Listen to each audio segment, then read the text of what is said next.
এইটো শৰ্টকাটত ইয়াত কোৱা হয় কুকুৰী হাঁহ। কুকুৰী হাঁহ, কুকুৰী যেনে যে আমাৰ গাটো থাকে কুকুৰী, সেইটো নামত জনাজাত হৈছে। কাৰণ কেলে এই হাঁহটো যেতিয়া কামোৰে নহয়, ই কেঁচিয়াকে কামোৰে, চিধা কেনেকৈ কামুৰিবলৈ নাহে, ই কেঁচিয়াকে কামুৰে। কেঁচিয়াকে কামুৰিলে আপোনাৰ যেনেকৈ ব্লেডে কাটিলে দাগ পৰে, তেনেকুৱা দাগ পৰে এই হাঁহটো কামুৰে। ইও টোটেলি অবিষাক্ত। এইটো নাম চোৱা এতিয়া।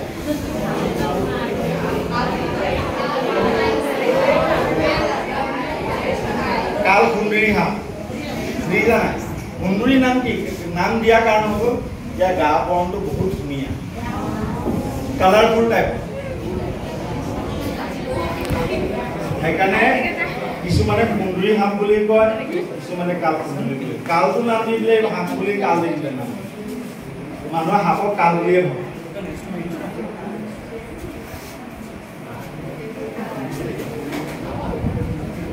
এতিয়া ইয়াৰো খাদ্য নিগনি, চৰাই আৰু ইও গছতে বেছিভাগ পোৱা যায়। কচু গছ গম পাইছে নাই? আমি যেতিয়া দৌৰোঁ আমি ঠাণ্ডা টাইপত পাওঁ জেগা এনেকুৱা, আৰু তাহাঁতি এনেকুৱা এনেকুৱা জেগাত ঘূৰি ফুৰে, সেই জেগাবোৰৰ পৰা তাহাঁতৰ গাত কিবা কিবি লাগি আহে। লাগি অহাৰ কাৰণে যেতিয়া আপুনি নিমখ ছটিয়াব, নিমখটো যদি তাহাঁতৰ গাটো পুৰণতা আহে।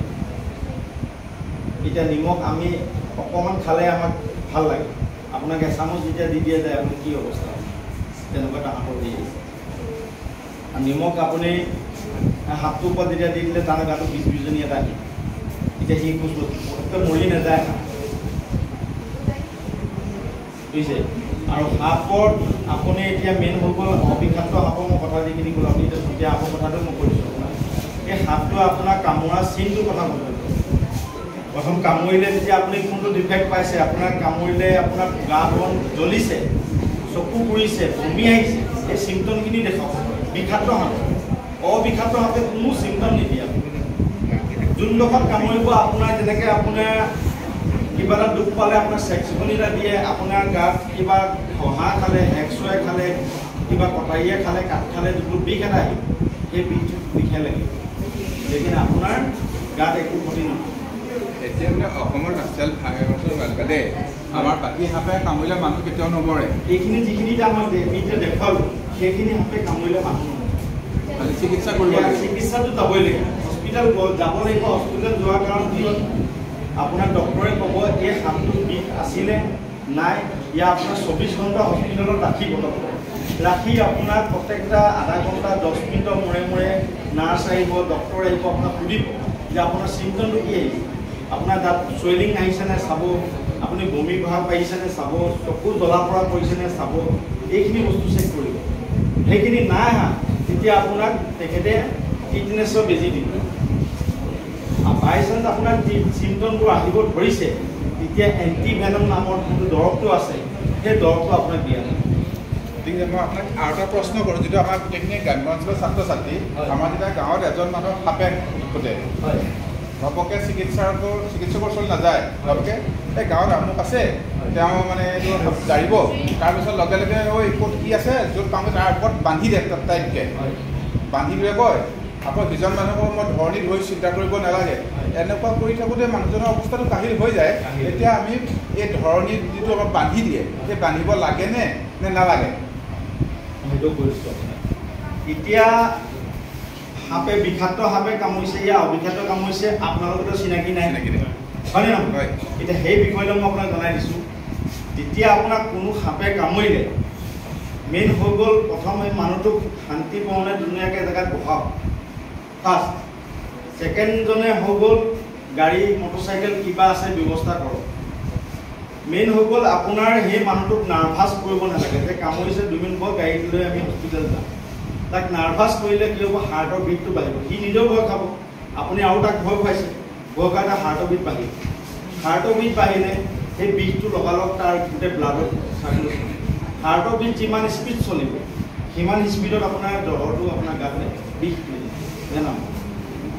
কিন্তু আৰু এটা কথা, এতিয়া মই সেইটো কৈ দিছোঁ ক্লিয়াৰ, যেতিয়া আপোনাক কোনো সাপে কামোৰে সেইডোখৰত কৰিব লাগে কি মই আপোনাক দেখুৱাই দিছোঁ। যেনেকৈ আপোনাৰ ঘৰত গামোচাই হ'ল, ইয়াৰ ঘৰত আপোনাৰ পুৰণা হ'ল, ইয়া আপোনাৰ কিবা কেপ বেণ্ডেড যেনেকৈ ঘৰত আপোনাৰ কচকা লাগিলে থাকে তেনেকুৱা হেৰি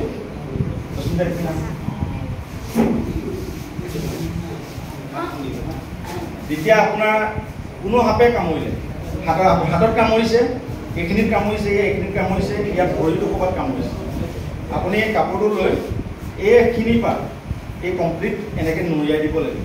এটা চেপনি মানে চেপা যেনেকৈ আপোনাৰ কচকা লাগিলে চেপা এটা দিয়ে, সেইটো চেপাত আপুনি এনেকৈ বান্ধিব লাগিব। এনেকৈ বান্ধি বান্ধি গৈ থাকিব, গোটেই হাতটো বান্ধিব লাগিব। সেইটো বন্ধাৰ কাৰণ হৈ গ'ল তেজৰ যোনটো আপোনাৰ চলাচল কমি যাব। এতিয়া আপুনি সময় পাব, যোনটো এটা সাপে কামুৰিলে আধা ঘণ্টা সময় দিয়ে বুলি কয়, সেইটো আপুনি 1 ঘণ্টাও সময় পাব। হস্পিটেল যাবলৈ সোনকালে খালি আপুনি কৰিব লাগিব। মেইন হৈ গ'ল মানুহটোক খৰধৰ নকৰাব, সেই মানুহটোক কামৰ মানুহটোক কোচত দাঙি নিব লাগিব, ইয়া আপুনি হেৰি গাড়ীত বহাই নিব লাগিব, ইয়া বাইকত উঠাই নিব লাগিব। মানুহটোক খোজকাঢ়িব নোৱাৰে, যিমান হেৰি কৰিব তাৰ চলাচলটো তেজৰ, আপুনি এটা খোজকাঢ়ি দিয়া মানুহটো তেজৰ চলাচলটো স্পীড হৈ যায়। এতিয়া আপুনি এনেকৈ বহি আছে, আপোনাৰ বহুত শ্ল' চলি আছে গান তেজ, যেতিয়া আপুনি অলপ দৌৰা বগৰা কৰি দিব আপোনাৰ তেজটো সোনকালে হৈ দিয়ে। আৰু যেতিয়া আপোনাৰ হাৰ্টৰ বিট বাঢ়িব, সেই ব্লাডত আপোনাৰ সোনকালে হৈ যায়। টোপনিয়াব বিচাৰে, এতিয়া টোপনিয়াই দিবি, যিকোনো কথা পাতি মানুহজনক মানে সাৰে ৰাখ, নহ'লে মানুহজন মৰি যাব, বা ঠাণ্ডা পানী খাব নিদিবি, খালে মানুহজন মৰি যাব। এতিয়া ঠাণ্ডা পানী খাব বা যিকোনো পানী খুৱাব লাগেনে?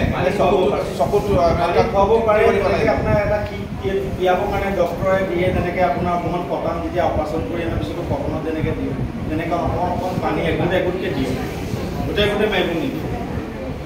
মানে গোটেই মাৰিলেতো তাৰ গাত হেৰি হ'ব ন, সেইকাৰণে অকণকৈ পানী দুটা খালি ডিঙিটো তিয়াব মানে, ডিঙিটো শুকাই আহে, তেতিয়া আপোনাৰ বিষাক্ত সাপে কামুৰিব, ডিঙি শুকাব, আপোনাৰ গা চকু পুৰিব, ইয়াৰ আপোনাৰ গাত জ্বলা পোৰা এটা হ'ব, যোনডোখৰত কামুৰে সেইডোখৰত চুৱেলিং আহিব, তেনেকুৱা হেৰি কৰিব।